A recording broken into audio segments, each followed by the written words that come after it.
आप शुरू कीजिए। बोलो श्री प्राणनाथ प्यारे की जय, सतगुरु महाराज की जय। सभी सुंदर साथ को प्रणाम जी।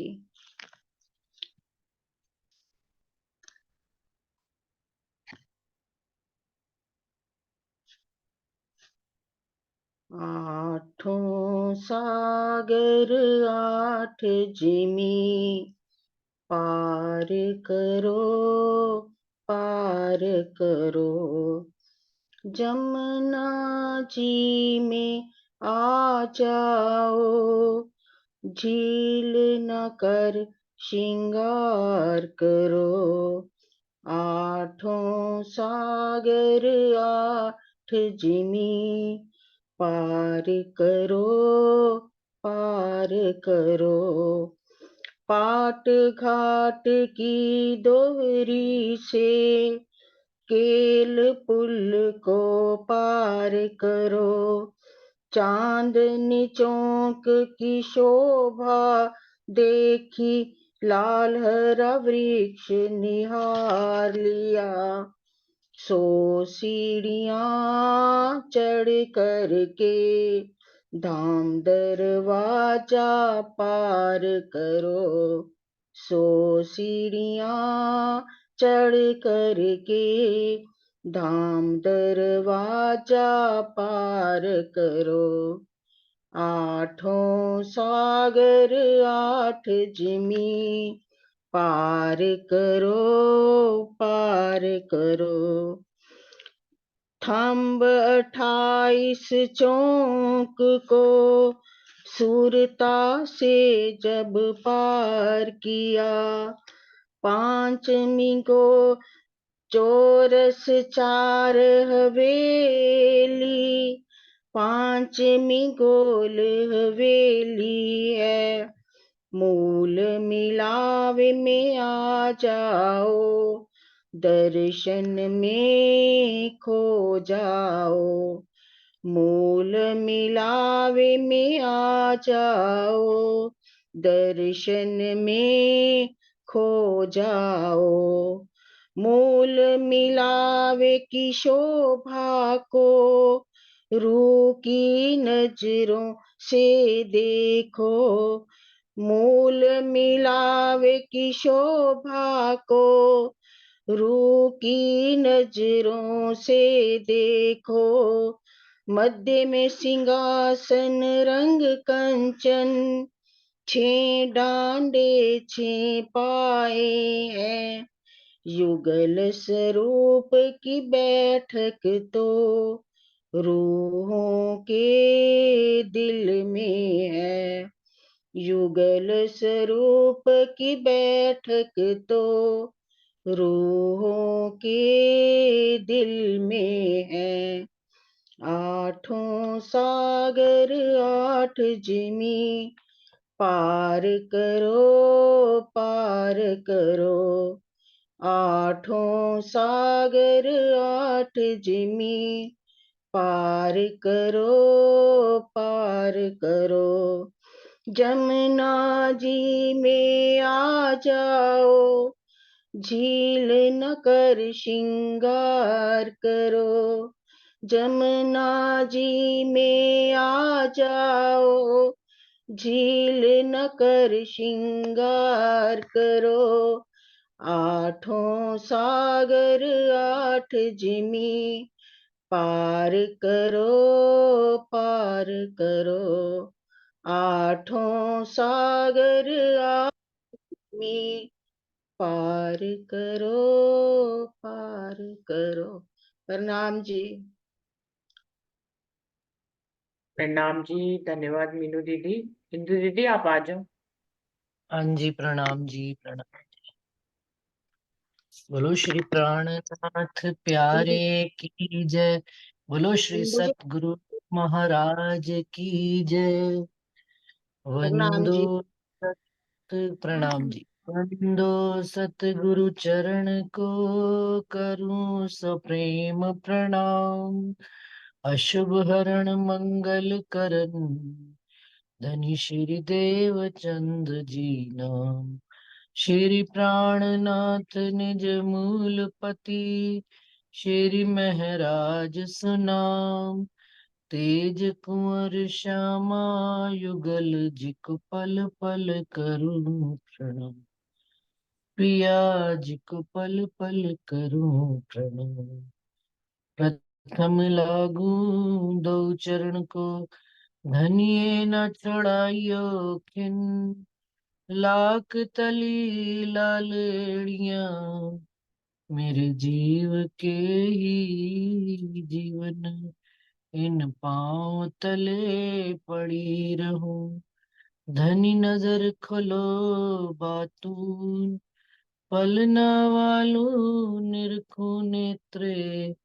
मेरे जीव के ही जीवन, प्यारे मेरे प्राण के। मोह पल छोड़ो जिन, मैं पाई मेहर महबूब की। मेरे जीव के ही जीवन, मेरे जीव के ही जीवन। अब सुंदर साथ जी के चरणों में कोटान को प्रणाम जी। सुंदर साथ जी किरंतन ग्रंथ प्रकरण चल रहा है 59। ऐसा समय जान आए बुद्ध जी। और इससे पहले वाला प्रकरण हमने जो किया था, धर्म जाता रे कोई दौड़। सुंदर साथ जी ये प्रसंग तो उस समय का है जब हिंदू और मुसलमानों के जाहिरी झगड़ों में आप स्वामी श्री प्राणनाथ जी ने सारे संसार को एक करने के लिए आह्वान किया था हिंदू राजाओं को, हिंदू धर्म को बचाने के लिए। तो उसमें से छत्रसाल जी निकल कर आए और उन्होंने धन की सेवा करी। परंतु यदि आज हम देखें तो आज के प्रसंग में भी ये वाणी उतनी ही खरी उतर रही है। आज भी ऐसा समय जान आए बुद्ध जी। कैसा समय जान आए बुद्ध जी? क्या बुद्ध जी जो पहले आए थे आज भी आ रहे हैं? वही बुद्ध जी जागृत बुद्ध का अवतार, जो विजयाभिनंद बुद्ध निष्कलंक अवतार जाहिर हो चुके हैं। आज बिल्कुल वही काल और वही समय चल रहा है कि आज भी सनातन धर्म हिंदू धर्म में आपस में इतने फाड़ हो चुके हैं कि 33 करोड़ तो धर्म ही हो चुके हैं। संसार के धर्मों को छोड़ के यदि अपने ही निजानंद संप्रदाय में हम देखें तो अपने निजानंद संप्रदाय में भी यही स्थिति चल रही है आज की अवस्था में। कहना ना होगा, प्रसंग बिल्कुल प्रसंग से ही राजी महाराज ने वाणी और चौपाई जो है निकल रही है। अभी अभी इतना 1200 का महायज्ञ हुआ है, परंतु उसके अंदर सच्चाई कितनी है श्री जी के दरबार में श्री जी साहेब जी को ही जाहिर करना मुश्किल हो रहा है। इतना समय कठिन चल रहा है, इतना दुष्कर वक्त चल रहा है जिसको कि हम आप सब अपनी अपनी दुकानें लेकर बैठे हुए हैं, जिसमें किसी को धनी का दर्द नहीं रह गया। सब कहते हैं मेरी दुकान तो चल जाए, बाकी राज्य की कोई बात नहीं। राज्य कैसे जाहिर होंगे, राज्य की कोई किसी को चिंता नहीं। जो गए हैं जिनके मुख से सुन रहे हैं, वहां की अवस्था सुन रहे हैं कि कितनी कठिनाई का वक्त आ गया है कि श्री जी साहिब जी के नाम पे चेपियां लगा लगा कर हम वापस अतीत में उस काल में जाना चाहते हैं। वर्तमान को छोड़कर हम अतीत के उन मार्ग पर चलना चाहते हैं कि जिसको धनी की मेहर से धनी ने हम पर कृपा करके जागृत बुद्धि संसार में जाहिर करके हमको आज वर्तमान में जीना सिखाया है। और वर्तमान में वाणी क्या कहती है उस बात को छोड़कर हम वापस उन्हीं जिदबाजियों में और उन्हीं अहंकारों की लड़ाई में घुस रहे हैं। तो सुंदर सा जी इससे बड़ी हंसी हो नहीं सकती कि हमें सब कुछ जाहिर हो रहा है, हमें समझ में आ रही है, वाणी का मंथन हो रहा है वाणी, लेकिन व्यक्तिवाद और विशेषवाद में पढ़कर हम केवल एक उसी चीज को जाहिर करने में लगे हुए हैं जिनके जय विजयाभिनंद बुद्ध निष्कलंक अवतार आप श्री जी साहिब जी जब संसार में जाहिर हो चुके हैं, तो सुंदर साथ जी उनको हम जाहिर करने की बजाय कलयुग के पूर्ण पार ब्रह्म 24वां अवतार विजयाभिनंद बुद्ध निष्कलंक अवतार हैं। श्री जी साहिब जी ही है। तो वर्तमान के समय को देखेंगे या हम अतीत को देखेंगे? और अतीत के पीछे जितना दौड़ेंगे वर्तमान को भी खो देंगे, और बाद में पछताने के अलावा हाथ में कुछ आने वाला नहीं है हमारे। उसी प्रकरण में ऐसा समय जान आए बुद्ध जी कि जब युद्ध चल रहा है, धर्म युद्ध चल रहा है आज की डेट में। धर्म में, धर्म की राह पर कौन चलेगा, राज्य का दर्द लेकर राज्य की वाणी कौन जाहिर करेगा, इस बात का भी दर्द अब नहीं रह गया।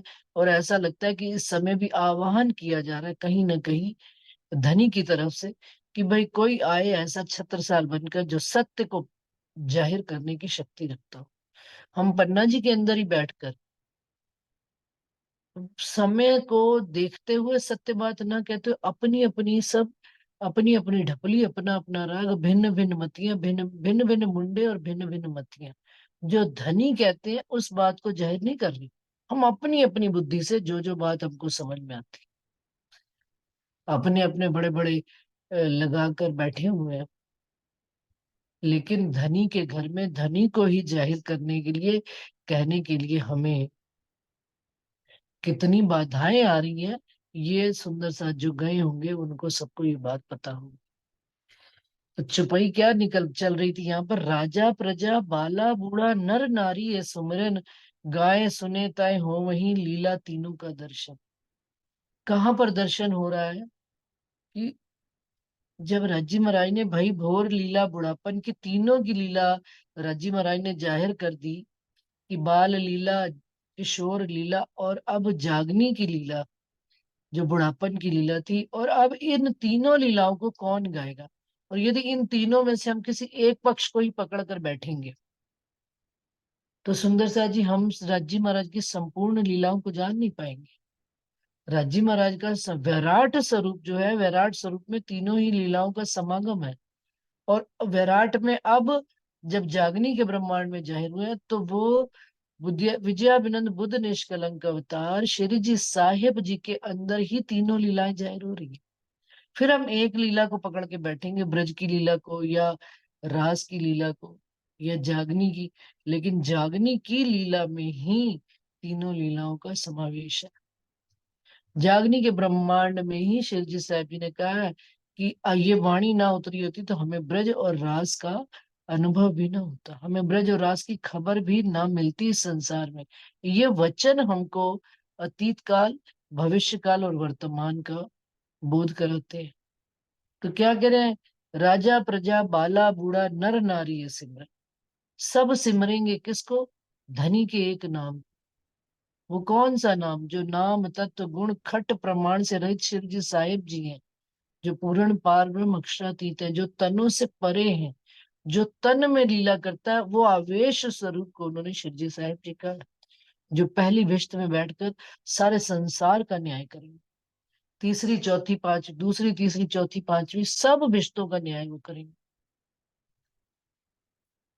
लेकिन हमारे पता नहीं क्यों समझ में ही नहीं आती बात, हम फिर अपनी अहंकार और जिद में पड़कर सत्य को जाहिर, सत्य को ढांपने पे लगे हम। ये काल ऐसा चल रहा है कि एक जना सत्य को उजागर करने के लिए यदि एक कदम आगे बढ़ाता है तो 100 जने उस सत्य को ढांप कर अतीत को आगे लाकर उसकी टांगे खींचते। होगा कैसे? सिर्फ और सिर्फ अपना ही नुकसान हो रहा है, क्योंकि टांगे खींचने वाले भी अपने ही घर वाले और सत्य को जहर करने वाला भी अपने ही घर वाले। अब बाहर वाले दुनिया वाले लड़ाई झगड़ों में नहीं है, लेकिन अपने ही अपनों की टांग खींच रहे हैं सत्य को। तो हम बाहर दुनिया में कैसे सत्य को जाहिर करेंगे? आम जीव सृष्टि को कैसे खबर देंगे? जबकि शिव जी कहते हैं कि राजा प्रजा बाला बूढ़ा नर नारी ये सिमरन, सारा ब्रह्मांड ये सिमरन करेगा। गाए सुने ताए हो वही लीला तीनों का दर्शन। जो सुनेगा, जो गाएगा इस लीला को, उसको ही इन तीनों लीलाओं का दर्शन होगा और उसको ही राज्य महाराज के विराट स्वरूप की पहचान होगी। क्या मेहर सागर के बगैर हमारा जीवन में चल सकता है हमारी जिंदगी?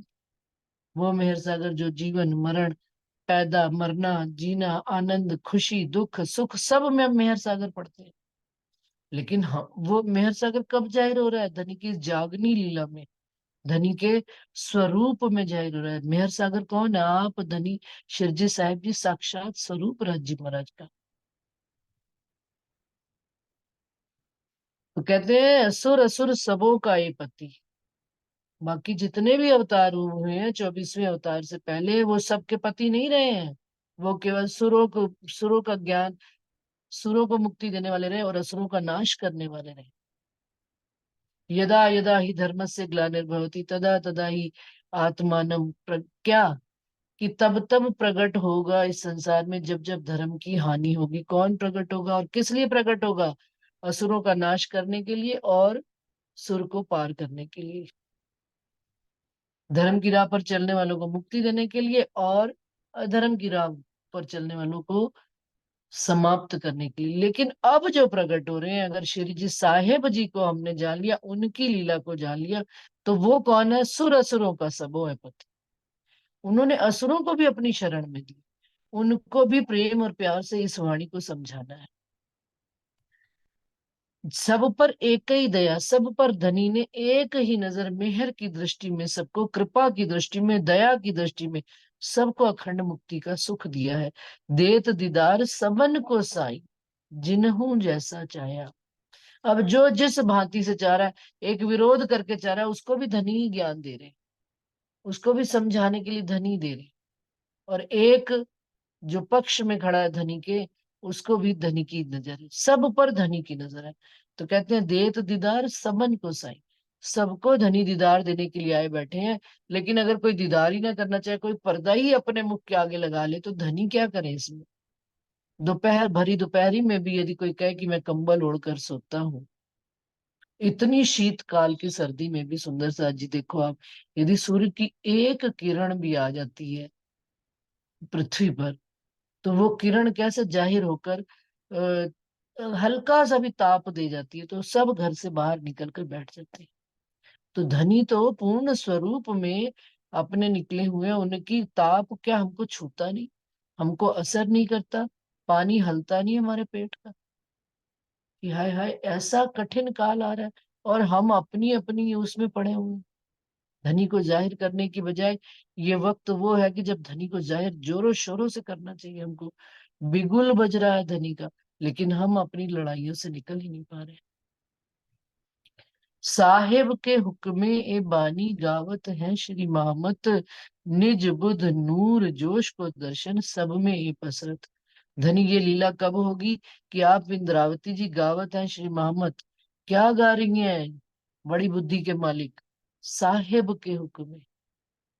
महामती से भी ऊपर कौन है? श्री जी साहिब हैं, जिन्होंने ये खिताब दिया है, वो श्री जी साहिब का हुक्म जब चलता है तो ये बाणी गाई जाती है।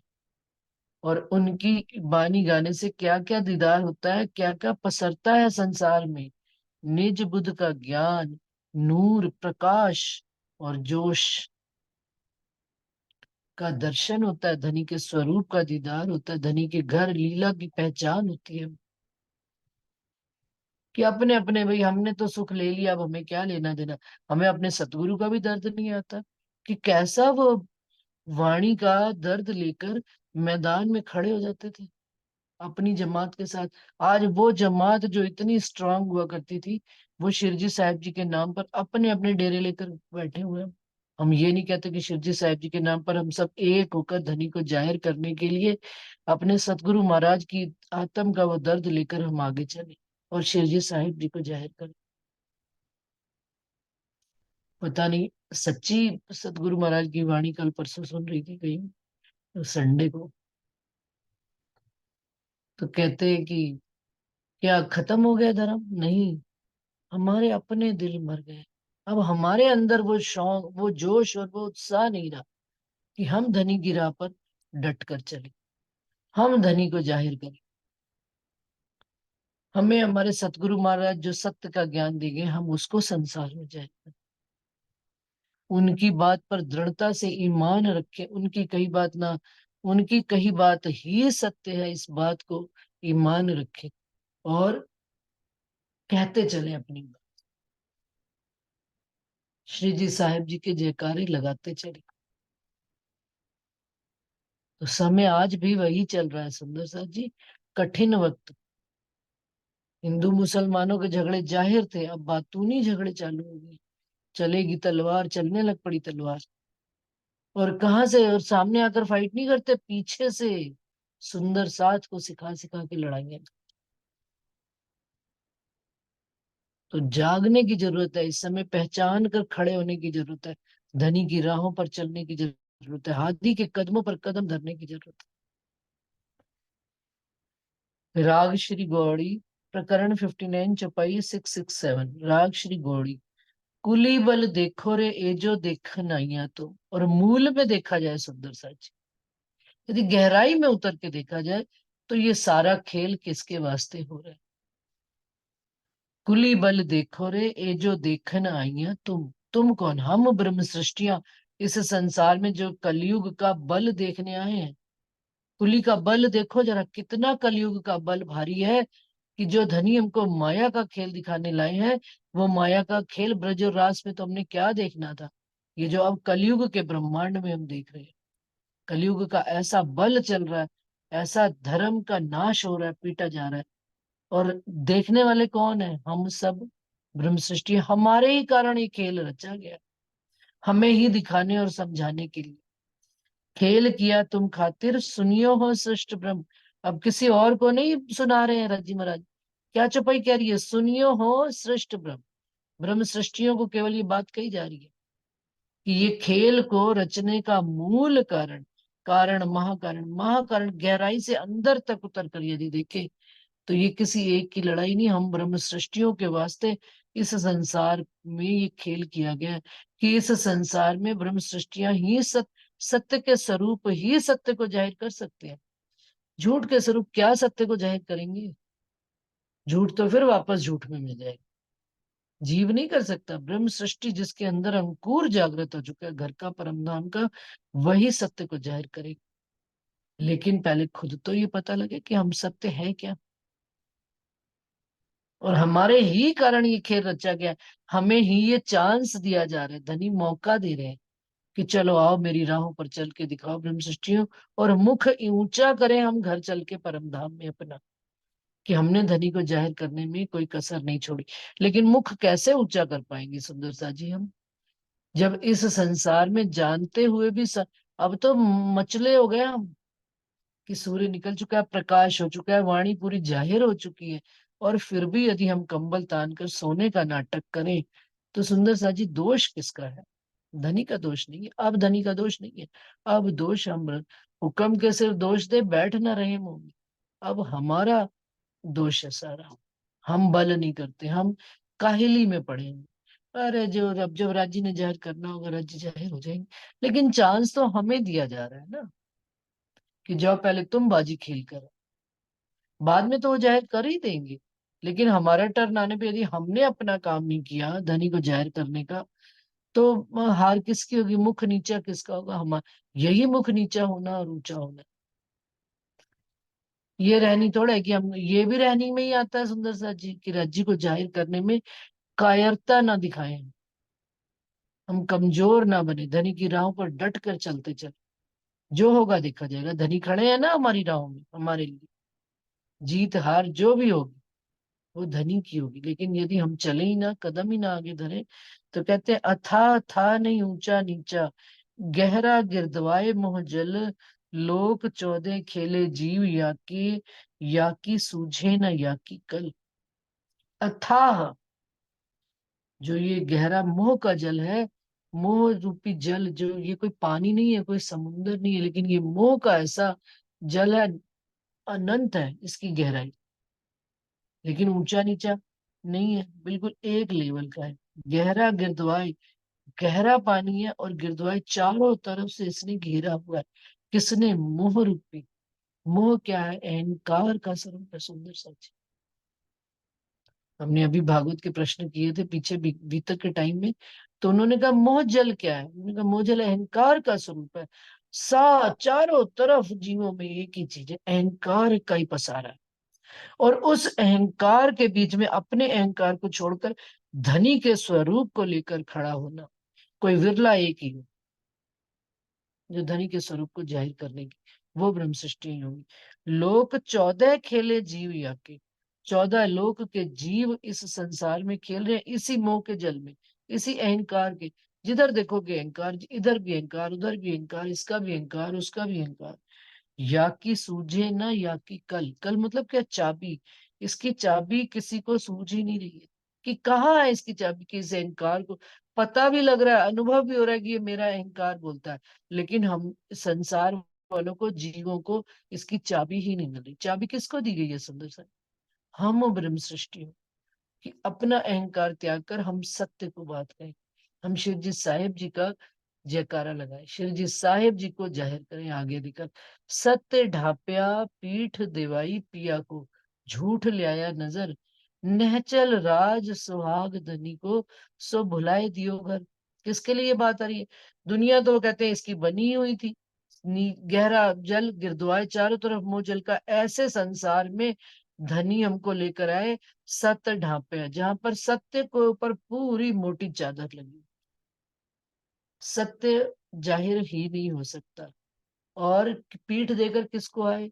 उस धनी को पीठ देकर आए जो सत्य के स्वरूप थे, और उनकी ही मेहर और कृपा से हमने सत्य को जाहिर करना है। और झूठ ले आया नजर, और नजर में क्या आ गया? झूठ ही झूठ आ गया, अहंकार ही अहंकार आ गया। नहचल राज सुहाग धनी को, वो अखंड धनी का सुहाग, अखंड धनी जो हमारे सुहाग हैं, श्री राजी महाराज हैं, सो भुलाए दियो घर। ऐसे अपने अखंड घर को और अपने धनी के स्वरूप को हमने इस झूठ को नजर में ले आने से धनी नजरों से ओझल हो गए, और झूठ का ही पसारा हो गया चारों तरफ।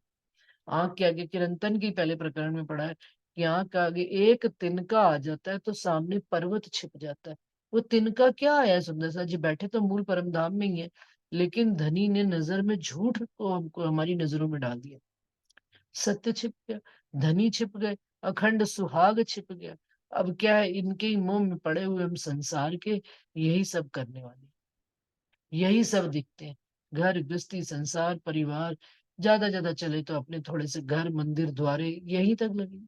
लेकिन सत्य को पकड़कर सत्य को जाहिर करने की एक इच्छा और सत्य की बात कहने की ताकत एक ब्रह्म सृष्टियों में है। जिन्होंने जाना है, समझा है अपने धनी के स्वरूप को और पहचाना है। लेकिन वही जब आकर इस माया में रल गई तो क्या होता है? आगे कहते हैं, नेचल घर थे आईया खेल देखने, सत स्वरूप परवान, सो अंकुरी भूले क्यों यामे, जाए दई पीऊ पहचान। कहाँ से आई हुई है? उस अखंड घर से हम इस झूठ के खेल को देखने के लिए आए हुए हैं। और सत्य के स्वरूप हम कहलाते हैं, धनी सत्य के स्वरूप है, श्यामा जी के अंग हम सुंदर साथ हैं, सत्य के ही स्वरूप है। तो सो अंकुरी भूले क्यों यामी, वो हमारा अंकुर, हमारे जो बीज अंकुरण हुआ उसका प्रस्फुटन, हमारे अपने अंदर आत्म स्वरूप का जो है, वो आत्मा कब अपना स्वरूप लेकर खड़ा होएगी? और वो अंकुरी कैसे भूल सकते हैं इस संसार में, जिनको आप धनी ने स्वयं हाथ पकड़ पकड़ कर इस ब्रह्मांड में जगाया है। जाए दई पीयू पहचान, जिनको आप धनी स्वयं अपनी पहचान करा रहे हैं। एक एक सुंदर साथ अपनी अपनी आत्मकथा लिखे, यदि अपनी अपनी बीतक लिखनी शुरू करें तो सबका पहला प्रसंग देवचंद्र जी से कुछ अलग नहीं होगा। देवचंद्र जी से मिलता जुलता ही होगा कि मेरे धनी कभी किस रूप में आए, किसको किस रूप में आए, और उन्होंने हाथ पकड़कर मेरे को इस माया रूपी गहरे जल से निकाला। तो उनका भी हम रिटर्न उनको नहीं देंगे कि धनी आपने हम पर इतनी मेहर करी, इतनी कृपा करी, और अपना स्वरूप कैसे हमें हमारे अपने स्वरूप की भी पहचान कराई, हमें हमारे स्वरूप की भी पहचान कराई, तो उसका हम उनको क्या रिटर्न दे सकते हैं?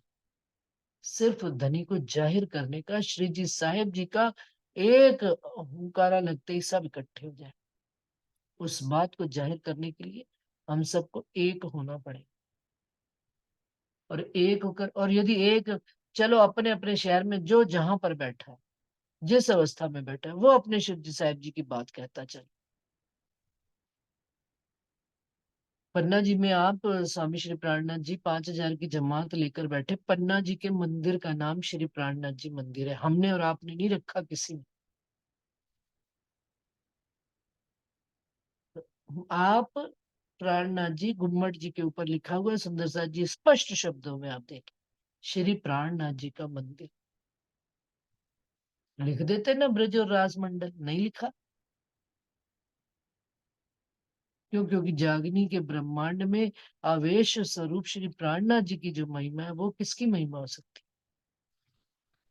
उनके आगे कौन टिक सकता है, जो सारे ब्रह्मांडों का ज्ञान लेकर, सारे अवतार उनके अंदर है, और जब जिसको वो हाथ लगाते हैं वो जाहिर हो जाता है, उसकी बात वो बता देते हैं। उनको कोई पढ़ना नहीं, समझना नहीं। जागृत बुद्ध और निज बुद्ध का यही तो अवतार का मतलब है, कि जागृत बुद्ध आना, कि जो अक्षर ब्रह्म के द्वारा संसार में जितने भी जोश के द्वारा वेद कते उतरे हैं, वो सारी जागृत बुद्ध धनी के अंदर, और निज बुद्ध अपने घर के ज्ञान, परम धाम तो उनके अंदर है ही है पूरा। तो पूर्ण तीनों तीनों कालों के तीनों लोकों के मालिक कौन है? आप स्वामी श्री प्राणनाथ।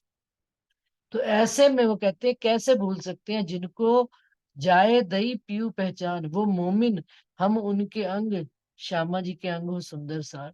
और धनी का अंग, धनी का उंगली, धनी सूरज की एक किरण इतने शीतकाल में भी यदि ताप दे सकती है, तो क्या हम ब्रह्मात्माएं ब्रह्म सृष्टियों का एक एक किरण भी अपने अपने शहर में भी फैलाए तो उसका ताप आ सकता है कि नहीं आ सकता? हम अपनी बात पे दृढ़ होकर खड़े, कोई माने या ना माने। कहना हमारा फर्ज है, बताना हमारा फर्ज है, सत्य को जाहिर करना हमारी ड्यूटी है। अपने बच्चे को, सुंदर सा जी देखिए, यदि हमारा बच्चा गलत राह पर चलता है, तो हम उसको समझाने के लिए कठोर दिल करते हैं कि नहीं करते हैं?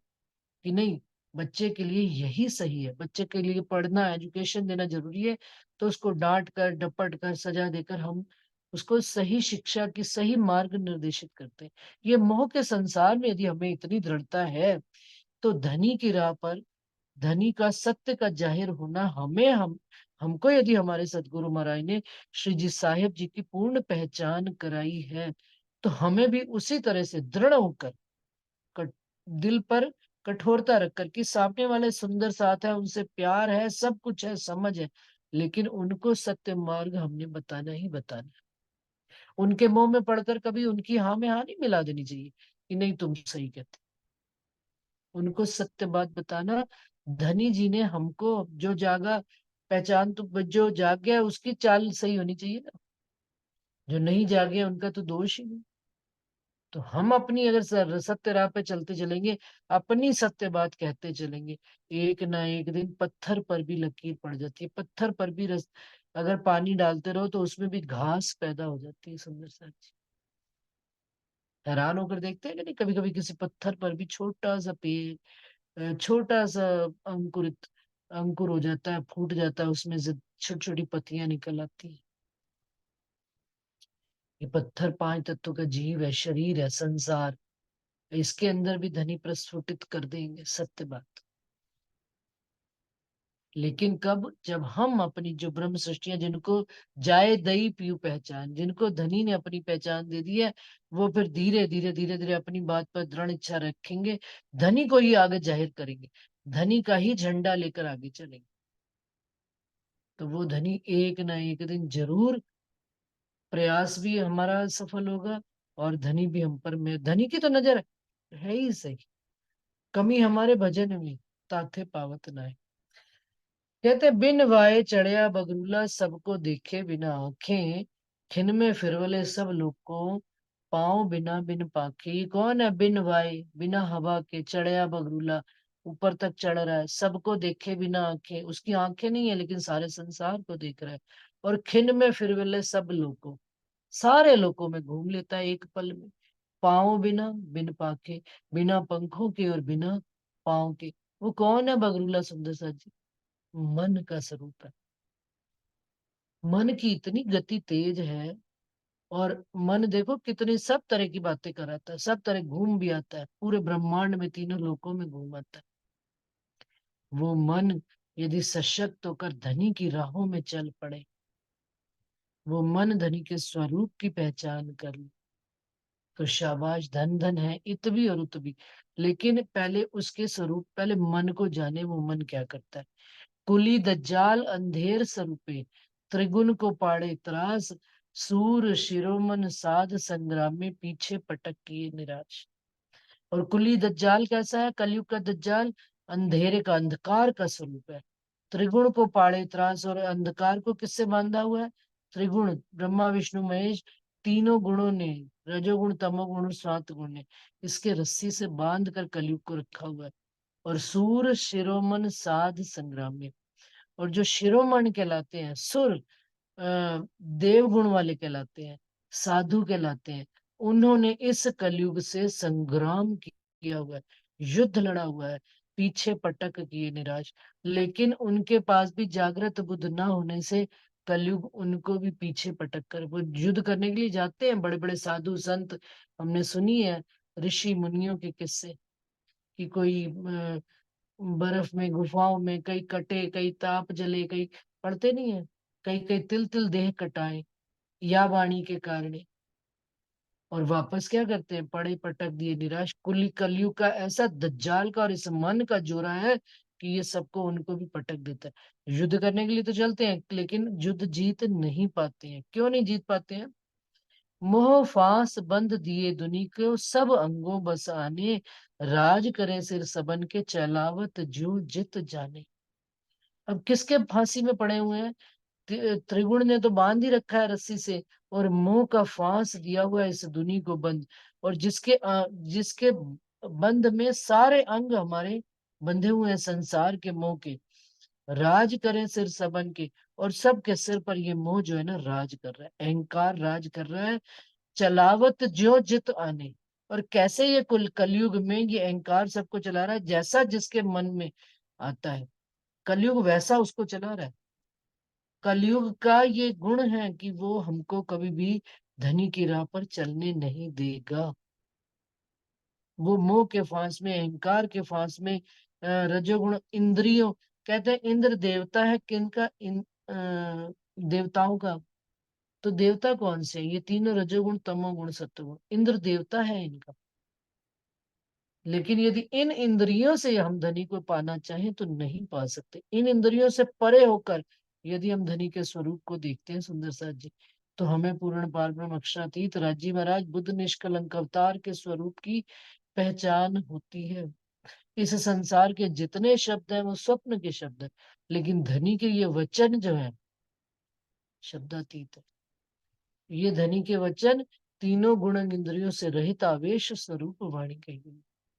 इसको समझना आवश्यक है, इसको जीवन में उतारना आवश्यक है। समझ, प्रथम मूल से बुद्ध फेराई, अहमेव दियो अंधेर, याविद इंड रच्यो त्रिलोकी, मूल ते दियो मन फेर। कहाँ से अब वो कहते हैं यदि इस संसार में रहकर कोई युद्ध लड़ना भी चाहता है 14 लोक में, तो लड़ नहीं सकता। क्यों? क्योंकि मूल से ही जब संसार की रचना हुई है, वहीं से ही बुद्धि फेर दी गई है। वहीं से ही संसार की रचना कैसी है? अहम एकम बहुश्यामी, अहम का ही स्वरूप, उसके ही काट काट काट कर अनेक स्वरूप कर दिए, अहम के ही स्वरूप खड़े हुए हैं सुंदर सच। ये मूल की बात है। अहम एकम से खेल, प्रथम मूल से बुद्ध फेराई, अहमेव दियो अंधेर। अहम को कहा अंधेर, अंधेर में डाल दिया गया 14 लोक में। याविद इंड रच्यो त्रिलोक, इस प्रकार से ये इस संसार की रचना हुई है। त्रिगुण त्रिलोक, त्रिलोकी की रचना हुई त्रिलोक के द्वारा। मूल ते दियो मन फेर, मूल जहां से अक्षर ब्रह्म के जो अव्यकृत से हुआ, वहीं से ही उनका मन फेर कर इस संसार में की रचना की गई है। उदयो, अब जब अहंकार पैदा हुआ, अहंकार पैदा हो गया संसार में, तो उसके उस अहंकार से क्या क्या चीजें पैदा हुई सुंदर सा जी देखिए। उदयो लोभ, विषय रस विख्या, सैन्य